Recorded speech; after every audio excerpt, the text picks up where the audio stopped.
Hi, I'm Dana Obleman, creator of the Sleep Sense program.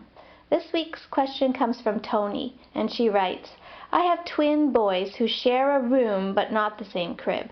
They are 6 months old and they wake up 2 to 4 times a night. I just don't know what to do. I feel like I can't let them cry because one's going to wake up the other one. Well, that's a great question, Tony, and it happens with people who have twins or even just siblings that share a room or even siblings that are in separate rooms. The worry is always, well, if I let that one cry, then the other one's going to wake up and then everyone's awake. And my answer to it is always, yeah, that might happen. And that might be sort of what needs to happen in order to get both the boys sleeping right through the night.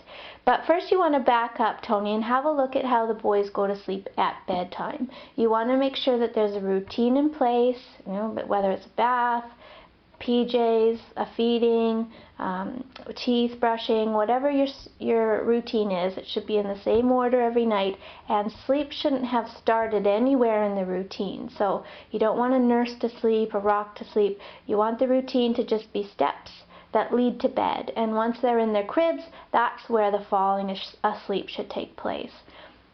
And so if you've got them both in the same room, you could do the stay in the room method for twins, where you're present and you're being supportive, saying some key phrases, doing a little bit of comforting with touch, and allow them to figure out the way that they need to in order to get themselves to sleep. And once they've mastered those skills at bedtime, that'll start transferring to the rest of the night. But it's going to take a little bit of work for them to figure out what these skills are. And so you're just going to have to go through it, do the best you can, but not interfere. I mean, you don't want to rush in there every time one starts crying for fear that it's going to wake up the other, because then you're just sort of perpetuating this idea that the baby needs you to do something in order for him to go back to sleep.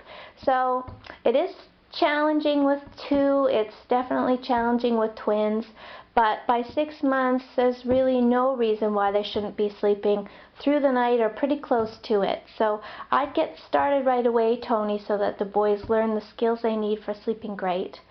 Thanks for your question. Sleep well.